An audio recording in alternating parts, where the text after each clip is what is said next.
Welcome to the Whitwam Wealth Real Estate Podcast. Today our topic is new construction lighting. Welcome to the Whitwam Wealth Real Estate Podcast with Scott Whitwam, your blueprint to financial abundance. Settle in as we explore the mindset and methods for wealth building through real estate.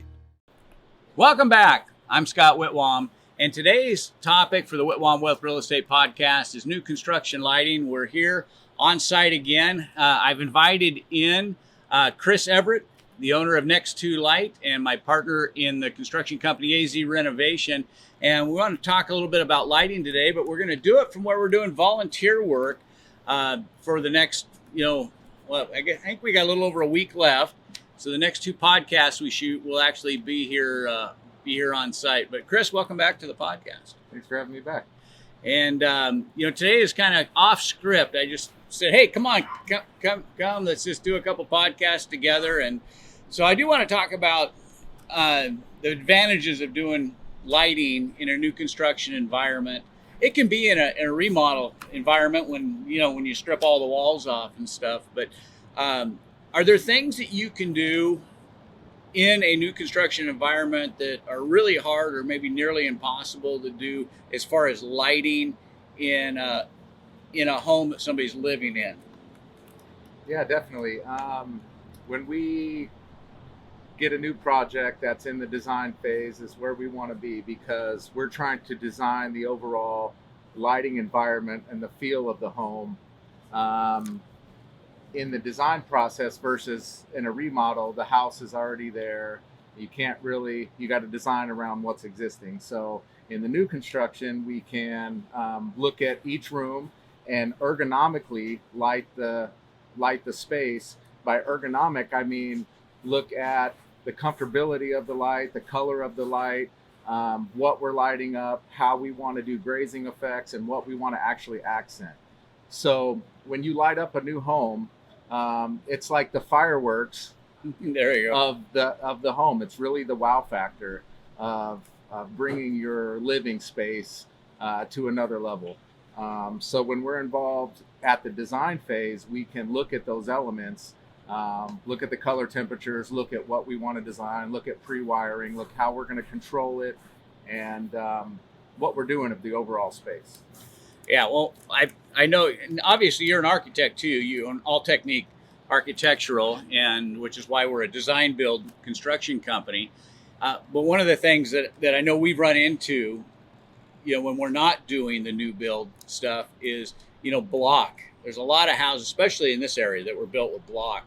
It can create some real challenges for it. So, when you are remodeling maybe your flip project, or you're getting ready to do a lot split or a development, one of the things to do is consider all of the accent lighting, because it's become very popular. It's not just for kitchens. It used to be just, hey, can I get under cabinet lighting? But now you've got toe kick lighting. You've got, special lighting on china. So somebody may have a kitchen, they want glass doors, but they want some special lighting to be able to really show it off when people are there. And those are the kind of things that when you're doing, a new build and working with the architect and the lighting designer, that you could build into the entire project. So like he said, you'll get that wow factor out of it. And it's a lot less expensive if you do it up front. I mean, how many times have I had people go, man, I wish a couple years ago when we did this, we would have done X, Y, and Z, which is why it's good to work with somebody who knows what they're doing up front with those kind of projects. And, Yeah, definitely. So there's a lot of elements when it comes to the design of the ergonomics, let's call it again. So when you look at a project at the design phase, there's a lot of elements involved with a lot of different people involved. So for instance, the overall architectural plan. Now the architectural plan typically has a cabinet footprint. We're going to do a kitchen. We know it's a kitchen. Then you have to bring in the cabinet design later, whether a designer is involved, a cabinet company, or somebody like ourselves. So what we bring to the table is the full design build from beginning to end. So now we can look at cabinet design. We can look at overall architectural and room layout. versus most contractors will bring in a cabinet subconsultant or a designer, and now you have all these people working together to try to implement a design, whereas we look at the project as a whole. We do the cabinet design, we do the architectural design, we figure out the construction process. So everything's kind of put into one pot, and we can really be efficient at what we're designing in the beginning and not have a lot of headache down the road where we have to change things because this design changed or that design changed or this person added this. So it really brings an element that not a lot of people are doing now. Well, there's a lot of cost savings with that too, because anytime you can avoid change orders, but what we find a lot of times too is when you have multiple trades that are in a space working, when you get to a point, they start pointing fingers at each other. You know, it's like, well, no, that guy should have been here before us. We came in and installed, not our fault. We were on the calendar to install, you know, but when you're the sole source of doing that, when you're planning this out and you have somebody who's not only doing the wiring, but also, you know, installing the cabinets or doing the drywall or whatever it is that they're doing, you get better coordination, less change orders, less expense, less workarounds. Because sometimes that's what you get. You know, you come into a problem and then all of a sudden the contractor comes to you and goes, oh, well, we had this problem, but here's the workaround. Well, the workarounds sometimes are the contractors come up with are goofy, you know, and it's just better to have it installed correctly up front. And, you know, it's one of the things I think that when you're working with, you know, new build where you get studs on the wall, no drywall in the ceilings, that gives you some advantages, especially, you know, what's becoming a lot more popular. It's not just kitchens anymore. I mean, you're seeing some things with master, you know, bathrooms, you know, obviously what's, you know, in-floor heating, special lighting so that you don't have shadow areas, whether it's in the toilet room or in the shower or tub space. And with some of the new wow bathrooms that we're doing with the standalone tubs and those kind of things, a lot of times they want to make sure that they've got light on everything. And so it helps to create that kind of environment where you walk into a master bathroom now and it's just, it's like being in a spa. You know, you get the entire lighting. Now, are there any complications or with doing any of these things? Because you talked about color spectrum. So now with all the LEDs, are they color spectrum select, or is everything going to be a vibrant, bright white with just, you know, tones on it? Yes, there's definitely different color spectrums. You know, you got 2700K, 3000K, 3500, 4000, 4500, 5000. So the way to look at that, the lower the Kelvin on the light, the more comfortable, the more yellow it's going to be. We typically like to be at 3000K.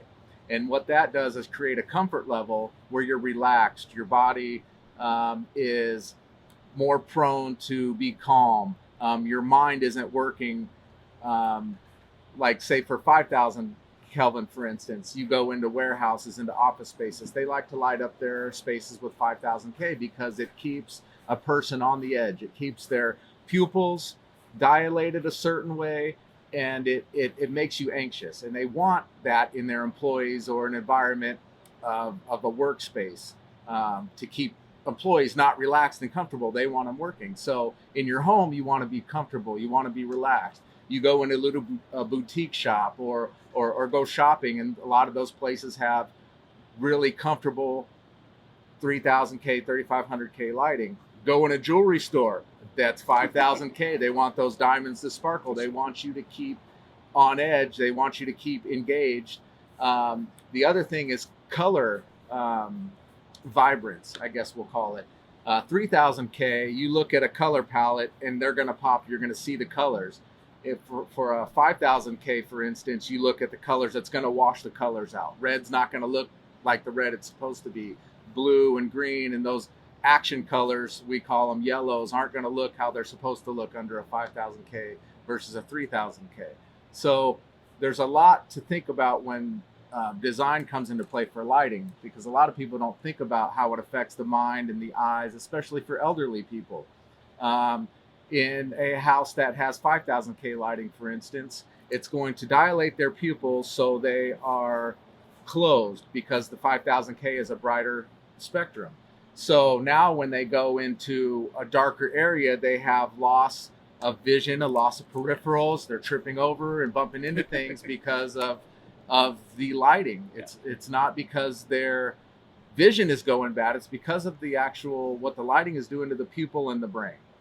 So now, also, these things, not only do you have, your color selection, your temperature, but you can also make these things dimmable. So, for instance, if you did choose a 4000 K light, which is a good bright, clear light, and you're taking a spa bath type thing, you can turn the intensity down with dimmers on these things. Yeah, definitely. We can dim whatever Kelvin you want to use. We can dim it.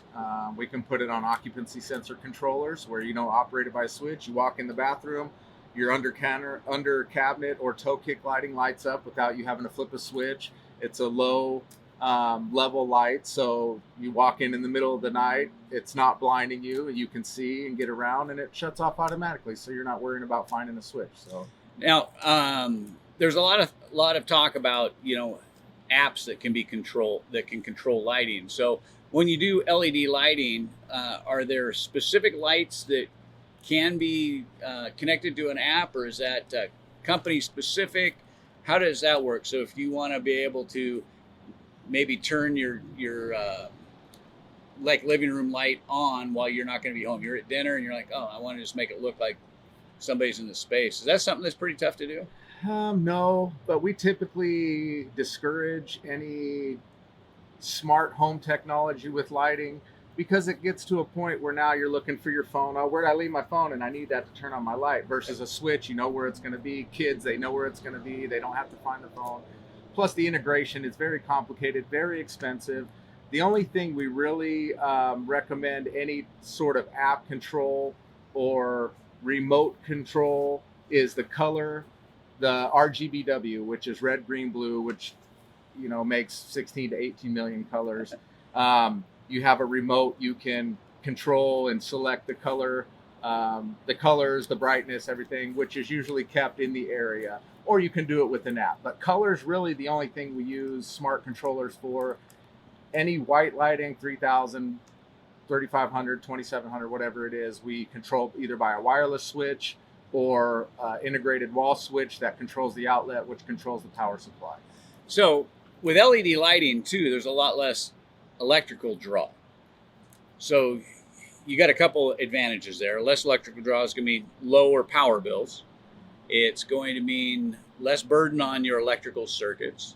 You can probably include additional circuits on your power panel. So if you're running out of space in your power panel and you're doing LED, it's you could probably wire a couple rooms together instead of individual. How does that work with regards to the energy draw and such with LED lighting? Well, all of our lighting is LED, which is low volt, and it's got a very minimal draw. Even our flush mount, surface mount, or our flush mount lighting for ceilings to replace regular cans or whatever you may have in your house. Minimal draw. Yes, you can run a lot more LED lighting than you can incandescent lighting or other lighting sources. So the draw is minimal. You can run more of it, especially with strip lighting. You can run, a whole kitchen, all three zones on one power supply. What a difference. What a difference. Well, I want to get into talking about retrofitting, but unfortunately we're out of time today on the podcast. I want to thank you for joining us today. Be sure to go out and take a look at some of our other real estate investing episodes. I'm sure you'll find something out there that will really benefit your investing business. Again, you can subscribe, be part of our growing family. You can also find our podcasts on iHeart Podcasts, Apple Podcasts, YouTube, or wherever you enjoy listening to your podcasts. This is Scott Whitwam with the Whitwam Wealth Real Estate Podcast, reminding you that we're wealth building through real estate.